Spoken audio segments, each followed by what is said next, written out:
안녕하세요. 입스타파 최봉기입니다. 오늘은 요즘 핫 이슈가 되고 있는 두 가지를 이야기해 보려고 합니다. 하나는 날로 가격이 치솟고 있는 비트코인이 과연 중공의 패권 무기가 될 수 있을 것인가 하는 것이고, 또 다른 하나는 정착이 가속화되고 있는 디지털 위안화로 인해 중공이 1대1로 통해 새로운 패권을 확보하려는 전략이 과연 성공할지에 관한 것입니다. 가상화폐 또는 암호화폐는 현재 전 세계에서 가장 인기 있는 투자 대상입니다. 국내에서도 비트코인 거래 세금을 부과하느냐 문제로 떠들썩한데요. 통계에 따르면 전 세계 가상화폐의 시가총액은 2조 달러, 우리나라 돈으로 약 2234조 6천억을 돌파했습니다. 그중 비트코인이 54%를 차지한다고 합니다. 비트코인 가격은 5월 3일 기준 주당 58,700달러, 우리나라 돈으로는 약 6,513만 4천원이 넘는다고 합니다. 현재 가장 인기 있는 가상화폐는 분명해 보입니다.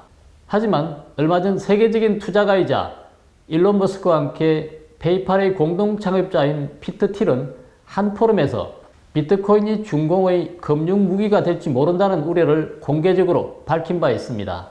틸은 중공이 비트코인을 이용해 달러와의 기축통화 지위에 도전할 가능성이 높다고 걱정했습니다. 중공이 비트코인 거래에 개입할 것을 우려하면서 가상화폐에 대한 엄격한 규제 메커니즘을 되도록 빨리 마련할 것을 미국 정부에 제안했었죠. 중국은 2017년 말 중국 내 비트코인 거래를 금지했습니다. 그에 따라 중국의 몇몇 주요 비트코인 거래소는 폐쇄하거나 해외로 이전하여 운영을 하였습니다. 그렇다면 중공이 비트코인 거래를 금지하는 이유는 무엇일까요? 그 주된 이유는 비트코인이 높은 수준의 기밀성과 익명성을 가진 블록체인 기술로 만들어졌기 때문입니다. 그리고 또 포인트 투 포인트 거래, 즉 구매자와 판매자가 중개 매매 없이 직접 거래를 할 수 있기 때문이었죠. 결국 비트코인의 기밀성과 익명성 때문에 중공이 자금의 흐름과 비트코인을 갖고 있는 사람 등의 신분을 추적할 수가 없게 되고, 나아가 중공의 감시와 체제 유지에도 별 도움이 되지 않는다는 것입니다. 그래서 중공은 비트코인 거래를 금지하고 있습니다. 그런데 웬일인지 비트코인 채굴은 허용하고 있다는 겁니다. 다시 말해서 비트코인 거래는 금지하고 채굴은 허용하고, 뭔가 좀 이상하지 않습니까? 전력이 비교적 싼 중국은 세계 각지의 게이머들을 중국으로 불러들여 비트코인 채굴을 허용해주고 있습니다. 비트코인 거래를 못하도록 금지했지만 대신 채굴을 허용하는 것으로 봐서는 중공이 비트코인의 가치를 모르는 것은 아닌 것 같습니다. 그렇기 때문에 중공이 직접 비트코인을 채굴하고 거래를 했을 가능성도 배제할 수가 없습니다. 그렇게 페이팔 설립자 피터 틸이 중공이 비트코인을 달러에 맞설 금융 무기로 활용할 수 있다고 경고한 것이죠. 그러나 비트코인보다 국제사회가 더 경각심을 가지고 주목해야 할 것은 중공이 현재 추진 중인 디지털 법정통화, 즉 디지털 위안화입니다. 지난해부터 디지털 위안화를 시험 운영해온 중공은 최근 상하이, 베이징으로까지 확대하면서 디지털 위안화의 전면 운영에 박차를 가하고 있습니다. 여기서 디지털 위안화란 위안화를 가상화하는 것인데 전자지갑과 비슷한 것입니다. 여러분 휴대전화를 많이 가지고 계시죠? 휴대전화만 있으면 물건을 사고 팔 수 있고, 심지어 휴대전화끼리 갖다 대면 계좌 이체도 가능합니다. 중국의 모바일 결제는 알리페이, 위챗페이 등이 있고 이미 상당히 발달되어 있어서 재래시장이나 포장마차에서까지도 결제 수단으로 이용하고 있다고 합니다. 중국은 전 세계의 모바일 결제 금액의 44%를 차지하고 있는 세계 최고의 디지털 결제 지역입니다. 또한 중공은 내부적으로 내년 2월 베이징 동계올림픽에 참가하는 외국인 선수들에게 디지털 위안화를 지급하려고 준비하고 있다고 합니다. 중공이 디지털 화폐를 다각도로 사용하고 있다는 점을 전 세계에 알리고, 또 이를 통해 디지털 위안화 국제화를 위한 포석으로 보인다는 점입니다. 중공이 디지털 위안화를 추진하는 것은 단순히 거래의 편리함만을 위한 것은 아닙니다. 대내적으로는 중공 체제 안정에 기여하고 대외적으로는 패권을 도모하는 전술과 시진핑의 신발전구도의 경제 및 인류 공동운명체 추진을 돕는 전술이 깔려 있습니다. 디지털 위안화의 대대적 홍보와 감춰진 전술은 대내적 전술 3가지와 대외적 전술 3가지로 크게 나눌 수가 있습니다. 먼저 대내적 전술 중 첫 번째는 화폐 발행량을 늘려서 경제와 채무를 조절하려는 것입니다. 지난해 코로나19 바이러스가 전 세계적으로 퍼지면서 세계 경제는 심각한 타격을 받았습니다. 중공은 더 큰 피해를 입었죠. 때문에 중공인민은행도 다른 나라들처럼 시중에 더 많은 돈을 풀어 투자를 장려하고 경기를 부양하는 느슨한 통화정책을 펴고 있습니다. 인민은행 은행장 이강은 최근 인민은행 정책상 아직 유동성 공급 여지가 남아있다고 공개적으로 밝혔습니다. 이는 다시 말해서 경제를 살리기 위해 더 많은 자금을 시중에 풀 수 있다는 뜻입니다. 더 많은 화폐를 발행하려면 그만큼 화폐 인쇄 비용도 많이 들어갈 것입니다. 그러나 디지털 위안화로 발행하면 비용이 거의 들지 않게 됩니다. 그렇기 때문에 인민은행은 발행 데이터를 숨긴 채 디지털 위안화를 발행했습니다. 또 현재 중국의 지방정부는 부채가 심각해 중앙정부의 지원을 받아서 부채를 갚아야 하는 상황입니다. 그래서 디지털 위안화가 시행되면 중국은 비밀리에 대량의 화폐를 찍어 각 지방정부에 보내 금융난을 해소하고 빚을 갚게 할 수도 있을 것입니다. 또한 중공은 컴퓨터 기술을 통해서 디지털 위안화에 대한 특수 조건을 설정할 수도 있습니다. 예를 든다면 일정량의 위안화는 제한된 시간과 장소에서만 써야 하고 만약 이 시간이나 장소를 벗어나면 쓸 수 없도록 하는 것입니다. 대내 전술 두 번째는 국민들의 생활을 전면적으로 감시해서 정부의 안정을 유지하는 데 힘을 쓴다는 것입니다. 디지털 위안화는 인민은행이 발행하기 때문에 모든 사용자의 개인정보와 자료가 인민은행에 집중되고 인민은행이 중심이 되어 이를 관리하게 됩니다. 즉, 중공의 디지털 화폐는 비트코인과 같은 디지털 화폐와는 다르게 인민은행의 통제하에 은밀성과 익명성이 보장되지 않는다는 것입니다. 중공 관리들은 디지털 위안화가 익명성이 가능하다고 주장하지만 디지털 위안화의 사용자와 인민은행은 수직적 관계에 있기 때문에 익명성이 전혀 보장되지 않습니다. 따라서 디지털 위안화 사용자는 빅브라더스의 눈이 따라다니듯 익명성을 보장받지 못하고 항상 CCTV 아래에서 생활하는 것과 같습니다. 결국 중공 국민들은 디지털 굴레에서 벗어날 수 없게 되고 당국으로서는 안정을 유지하는 역량을 더욱 굳건히 할 수 있게 될 것입니다. 마지막 세 번째 대내 전술은 돈 세탁과 자금 이탈을 막고 당의 적에게는 금융 제재를 가한다는 것입니다. 최근 몇 년 동안 불안정한 정세와 경기 침체로 인해 중국 자금 최소 500억 달러, 하나로 약 55조 8,750억 원이라는 거대한 자금이 암호화폐의 형태로 해외로 빠져나갔다고 합니다. 이런 이유 때문에 중공이 비트코인 및 다른 디지털 화폐의 거래를 금지한 것입니다. 동시에 중공은 자금 흐름에 대한 감시 추적을 강화해서 국내 자금의 해외 이탈을 막고 불법적인 돈 세탁 행위를 추적하기 위한 수단으로 디지털 위안화를 내놓고 있는 것입니다. 게다가 중공은 네트워크 기술을 통해 디지털 위안화의 거래 권한을 제한함으로써 특정 인사나 특정 집단에 대한 금융 제재 효과도 얻을 수 있습니다.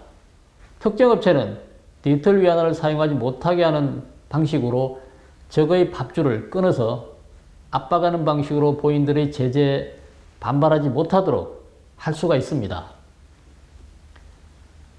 디지털 위안화의 파급력이 강해진다면 중국은 이러한 방법을 통해 중공에 대한 반대의 목소리를 내지 못하도록 압력을 가할 수 있습니다. 이렇게 경제 통제와 시민 감시를 강화해서 강압 통치를 더욱 공고히 다지려는 것입니다. 다음은 대외적인 패권 전술을 살펴보도록 하겠습니다. 첫 번째 대외 전술은 기존 달러 시스템에 맞서는 한편 금융 제재를 피하는 것입니다. 알다시피 달러는 현재 전 세계에서 가장 강력한 주류 통화입니다. 국제결제은행 통계에 의하면 현재 전 세계적으로 하루 국제 외환 거래에서 달러가 88% 사용된다고 합니다. 이에 반해 위안화를 사용하는 비율은 겨우 4%에 불과하다고 합니다. 그렇기 때문에 중공은 다국적 거래 시 달러를 사용할 수밖에 없죠. 그런데 문제는 달러를 사용하게 되면 미국이 중공의 해외 거래를 추적하거나 금융 제재를 가해 중국이나 중국 측 거래 상대의 자금 흐름을 파악하고 이를 차단할 수 있게 됩니다. 이 점을 중공이 가장 두려워하는 것이죠. 예를 든다면 중공과 친한 이란과 북한은 모두 미국의 오랜 제재로 무역 거래가 제한되고 있습니다. 그래서 중공은 달러에 맞설 수 있는 새로운 통화 체제를 만들어 미국의 금융 제재를 피하려는 것이고 이를 대외 선전을 통해 강조하는 것입니다. 특히 미중 무역 전쟁 이후 중공은 디지털 위안화를 더욱 서둘러 추진해 위안화를 국제화시키고 디지털 위안화와 1대1로 통해 중국 중심의 국제 경제권을 만들어 미국에 맞서려고 하고 있습니다. 중공 국영 채널인 CGTN은 디지털 화폐는 서로 다른 통화를 사용하는 1대1로의 사업 파트너 국가 간의 무역 결제를 더욱 편리하게 해주고 거래를 위해 더는 삼국 통화를 사용할 필요가 없게 된다고 언급했습니다. 자이동성 중국 인민대 교수는 금융거래의 기본이 되는 기축통화에 앞으로 위안화가 사용될 것이며 중공이 가격 결정 기준을 통제하게 될 것이다 라고 말했습니다. 중공이 1대1로 통해 위안화 패권을 구축하려는 야심을 노골적으로 보여주는 발언입니다. 디지털 위안화의 국제화를 통해 다른 국가의 정치와 경제를 간섭하고 영향도 미치고 그리고 많은 통제권을 얻어내서 1대1로 국가를 중공의 종속국으로 전락시키려고 하는 의도인 것입니다. 두 번째 대외 전술은 지하 경제를 공고히 해서 불량 정권과 테러 조직을 원조하는 것입니다. 이란, 북한, 쿠바 같은 국가뿐만 아니라 알카에다, 탈레반 같은 테러 조직과도 긴밀한 관계를 맺고 있는 중공은 저들에게 경제, 통신, 군사적 지원을 아끼지 않고 있습니다. 문제는 이런 나라들과의 거래에서 달러를 사용할 경우 미국에 발각돼 제재를 당하기 쉽습니다. 그 예로 하웨이 부사장 머완저우가 미국의 금지령을 어기고 중공을 위해 전자기기를 이란으로 몰래 보낼 때 달러를 사용했다가 미국의 추적 끝에 결국 체포되었습니다. 그래서 중공이 디지털 위안화 시스템을 다국적으로 구축하게 되면 미국의 눈을 피해 쉽게 지하 경제와의 거래를 할 수가 있게 되고 미국 등 서방의 눈치를 보지 않고 테러 조직을 지원할 수 있게 될 것입니다. 마지막 대외 전술에는 스파이 침투를 확대해 각국의 통일 전선 대상을 감시하는 것입니다. 세계 각국에 대한 중공의 통일 전선 방식의 전복과 스파이 침투는 비밀이 아니죠. 얼마 전 미국 하원 정보위원회 소속인 에릭 스웨웰이 중공의 여성 스파이 팡팡에게 포섭됐다는 보도가 있었습니다. 또 다른 미국 정치인들도 중공에 매수됐다는 의혹이 불거졌고요. 사람을 매수하는데 가장 중요한 것은 바로 돈입니다. 그런데 만약 사람 매수 시 달러를 사용한다면 쉽게 적발되고 추적당하지 않을까요? 그렇기 때문에 중공이 디지털 위안화를 국제화해서 미국의 통제를 받지 않으려고 하는 것도 그 이유 중 하나입니다. 디지털 위안화는 중공이 더욱 많은 해외 정관계, 경제계 유명 인사들을 매수하고 로비하는 데 큰 도움이 될 것입니다. 그뿐만 아니라 디지털 위안화를 통해 뇌물을 받고 포섭된 해외 인물들을 감시하고 일거수일투족을 파악함으로써 그들의 거래 대상을 추적하고 이를 통해 더 많은 매수 대상과 침투 루트를 확보할 수도 있을 것입니다. 디지털 위안화의 움직임에 대해 전 세계는 주목해야 할 필요가 있습니다. 중국 사람들이 감시받는 디지털 전체주의의 문제뿐만 아니라 전 세계에 대한 중공의 디지털 침투와 디지털 패권 추구라는 국제 안보 문제까지 걸려있기 때문입니다. 이미 국내에도 중공의 침투가 무섭게 진행되고 있습니다. 공자학원, 차이나타운, 역사배구, 교육, 문화, 예술 등 전 분야에 걸쳐 침투하고 있는 중공입니다. 새로운 방식으로 진행되고 있는 디지털 침투는 1대1로를 더욱 치밀하고 다각화하고 있습니다. 그렇기 때문에 우리도 더욱 경각심을 갖고 중공의 움직임을 예의주시하면서 대처해야 할 것 같습니다. 오늘 이슈타파 방송은 여기까지 하겠습니다. 구독, 댓글, 좋아요를 눌러주시고 지인들과 공유해 주시기 바랍니다. 후원도 많이 부탁드리겠습니다. 그럼 다음 시간에 뵙겠습니다. 감사합니다.